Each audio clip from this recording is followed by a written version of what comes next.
दोस्तों, आलोक और दिव्या दोनों एक ही क्लास में एक ही स्कूल में साथ साथ पढ़ा करते थे। दोनों अभी कक्षा 8वीं में थे। चूंकि दोनों एक गांव, एक ही बिरादरी और बगल बगल अड़ोसी पड़ोसी के घर से आते थे, तो दोनों स्कूल एक साथ जाते थे और एक साथ ही वापस आते थे। जहां दिव्या एक बड़े घर की लड़की थी, वहीं पे आलोक एक मध्यम वर्गीय, या आप ये कह सकते हैं कि एक गरीब तबके से, गरीब परिवार से जुड़ा हुआ बच्चा था। आलोक और दिव्या दोनों अपने क्लास में, अपनी कक्षा में पढ़ने में बहुत ही निपुण, बहुत ही अच्छे थे।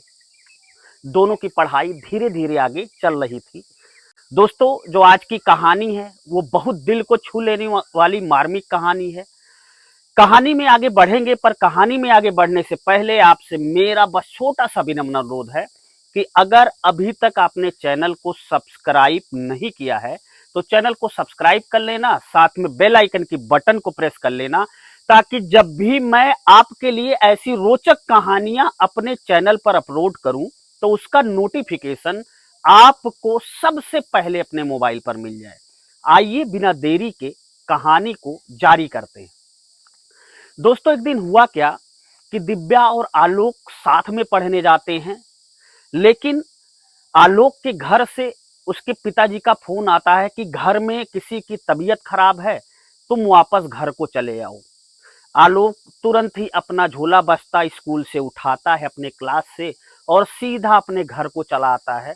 जब वो घर पहुंचता है तो वो देखता है कि उसकी माँ की तबीयत बहुत खराब है। उसकी माँ को एक असाध्य बीमारी, जिसे कैंसर कहते हैं, उसने घेर रखा था। घर की माली हालत इतनी अच्छी थी नहीं। आलोक अभी कक्षा 8 में पढ़ रहा था। उम्र महज 15-16 साल रही होगी आलोक की। आलोक जब आता है तो अपने पिताजी के साथ अपनी माँ को हॉस्पिटल में ले जाकर भर्ती कराता है, और डॉक्टर लोग कहते हैं कि अब अपनी माँ को आप घर ले जाइए, और अब ये ज़्यादा दिन तक मेहमान नहीं है। आलोक बहुत रोता है, तड़फड़ाता है, बहुत परेशान रहता है। अब वो इसके चक्कर में कई दिन स्कूल नहीं जा पाता है, और धीरे धीरे करके 1 महीने बाद उसकी माँ, एक दिन ऐसा आता है कि वो स्वर्गवासी हो जाती है।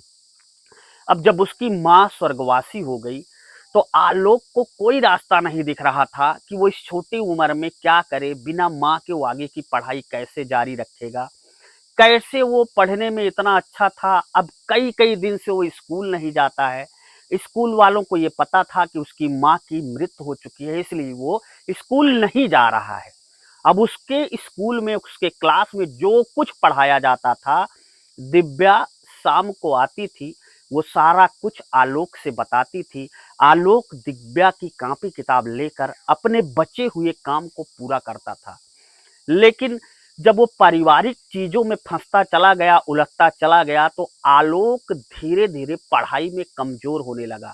हालांकि वो पढ़ाई में चतुर था, लेकिन उसे परिवार की जिम्मेदारियों ने, परिवार की परिस्थिति ने कुछ इस तरीके से जकड़ लिया था कि वो चाहकर भी पढ़ाई नहीं कर पा रहा था। और इधर धीरे धीरे बीतते बीतते 2-3 साल बाद जब हाई स्कूल का पेपर हुआ, तो दिव्या जहां पे एक अच्छे नंबर, अच्छे मार्क के साथ पूरे क्लास में नहीं, पूरे जिले में अव्वल आई, वहीं आलोक कक्षा 10 की परीक्षा में फेल हो गया। गांव वालों ने बहुत ताने कसे। दिव्या भी अब उससे कतराने लगी थी। ये वही दिव्या थी जो एक समय में आलोक को शाम को अपनी कॉपी किताब देकर आलोक की बची खुची पढ़ाई पूरी कराती थी। लेकिन जब आलोक को मजबूरियों ने घेर लिया तो दिव्या ने भी उससे किनारा कस लिया। अब दोनों फिर से पढ़ाई जारी रखते हैं। दिव्या धीरे धीरे पढ़ते पढ़ते ग्रेजुएशन उत्तीर्ण कर लेती है, और फिर वह एलएलबी करके वकालत की पढ़ाई शुरू कर देती है। इधर हाई स्कूल फेल होने के बाद आलोक दोबारा से नहीं पढ़ता है, और ना ही उसकी पढ़ने की इच्छा थी, अब बची थी, क्योंकि वह अपने पिता के साथ खेती बाड़ी में अपना समय देने लगा था। अपने पिता के कंधे से कंधा मिलाकर चल रहा था। समय बीतता गया। जब कुछ समय और बीत गया तो एलएलबी करके दिव्या अच्छे नंबर से जब पास हुई तो उसने जज की तैयारी करनी शुरू कर दी, और पहले ही प्रयास में वो एक जिले की जज बन बैठी। इधर आलोक अपनी उसी रफ्तार में चल रहा था। अब फासला इतना हो चुका था कि दिव्या जब भी अपने पुलिसकर्मियों, अपने बॉडीगार्ड के साथ गांव में आती, आलोक उसे देखता, तो वो देखता था कि दिव्या उससे अब नजरें चुरा रही है, अब उससे बात तक नहीं करना चाहती है। अब वो मन में सोच रहा था कि आखिर मैं अब क्या करूं, कैसे, क्या बनूं, अब क्या मैं पढ़ाई नहीं शुरू कर सकता हूं। अब वो सोचते सोचते एक दिन ऐसा आता है कि दिव्या किसी काम से अपने पैतृक गांव, अपने कई बॉडीगार्ड, लाल बत्ती लगी गाड़ी से अपने गांव लोगों से मिलने आती है।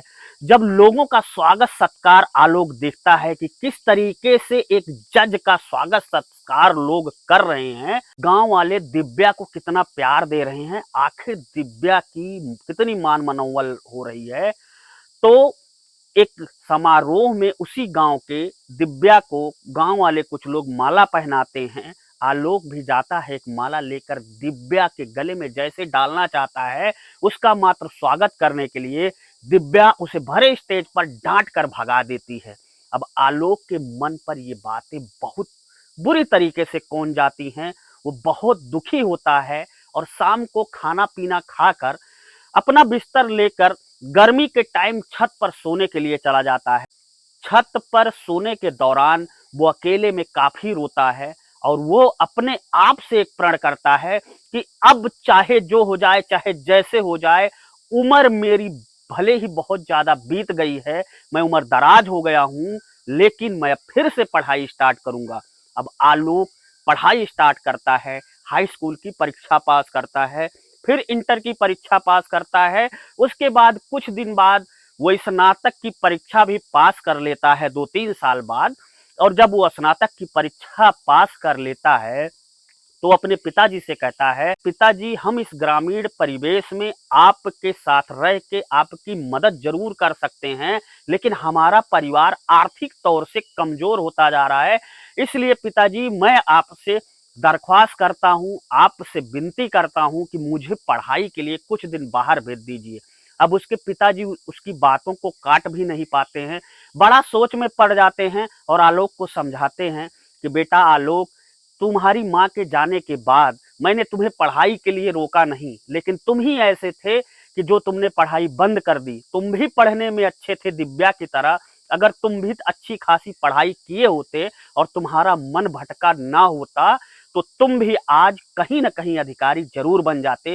वो अपने पिता से वादा करता है कि पिताजी देर जरूर हुई है, लेकिन समय फिर से वापस आएगा। और आलोक की कही गई बातों से उसके पिताजी प्रभावित होते हैं और बेटे को कहते हैं कि बेटा मैं तुम्हें 2 साल का समय दे रहा हूं, मैं जो खेती बाड़ी कर रहा हूं वो करता ही रहूंगा, तुम आराम से जाकर बाहर पढ़ाई करो, तुम्हें जो कोचिंग करनी है, जहां पढ़ाई करनी है वो पढ़ाई करो, मुझे अगर अपनी खेती बाड़ी बेचनी पड़ेगी तब भी मैं अपनी खेती बाड़ी बेचकर तुम्हें पढ़ाऊंगा। अब खुशी खुशी आलोक घर से बाहर पढ़ने के लिए चला जाता है। अब जब वो पढ़ने जाता है तो 1 साल के दौरान वो पढ़ने में बहुत अच्छा था, तो वो कुछ बच्चों को कोचिंग भी पढ़ाने लगता है। कोचिंग पढ़ाते पढ़ाते अब धीरे धीरे समय बीत रहा था और इधर वो यूपीएससी की तैयारी कर रहा था। यूपीएससी की तैयारी करते करते एक एग्जाम आता है, वो यूपीएससी की प्रारंभिक परीक्षा देता है। प्रारंभिक परीक्षा में वो पास हो जाता है। कुछ दिन बाद ही उसकी मुख्य परीक्षा होती है, उसमें भी वो अच्छे नंबर से उत्तीर्ण हो जाता है और फिर आलोक का होता है इंटरव्यू। वो इंटरव्यू में भी पास हो जाता है और उसकी बहुत बढ़िया रैंक आ जाती है और वो एक जिला अधिकारी बन जाता है। जिला अधिकारी बनने के बाद वो सबसे पहले दिव्या के उस जिले में पहुंचता है जहां पे दिव्या जज थी और अपना रिजल्ट दिखाता है।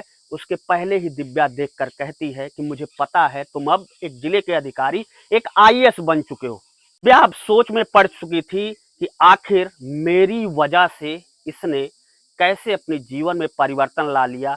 दिव्या अपने किए गए कामों पर आलोक से माफी मांगना चाहती है, लेकिन आलोक कहता है कि तुम्हें माफी किस बात की, तुम्हारी वजह से ही तो मैं आज डीएम बना बैठा हूं। दोस्तों, ये छोटी सी प्यारी सी कहानी सुनाने का सिर्फ एक मकसद था कि जीवन में कई बार ऐसा होता है जब देर हो जाती है, लेकिन अगर हम जग कर फिर से दोबारा प्रयत्न करें तो दुनिया की कोई ऐसी चीज नहीं है जिसे हम पुनः फिर से हासिल नहीं कर सकते। बस हमें जरूरत है तो सिर्फ प्रयास करने की। फिलहाल आप ये छोटी सी कहानी कहाँ से देख रहे थे और ये कहानी आपको पसंद आई कि नहीं, अपनी दिल की राय कमेंट बॉक्स में जरूर बताइएगा। मिलता हूं ऐसी एक नई रोचक कहानी और दिल को छू लेने वाली कहानी के साथ। बस आपसे जाते जाते इतना सा छोटा सा विनम्र अनुरोध है कि चैनल को सब्सक्राइब करने में किसी भी प्रकार का कोई पैसा नहीं लगता। नीचे लाल बेल आइकन की बटन भी है और सब्सक्रिप्शन का लोगो भी आपको दिख रहा होगा।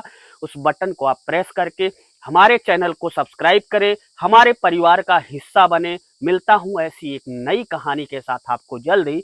तब तक के लिए जय हिंद, वंदे मातरम।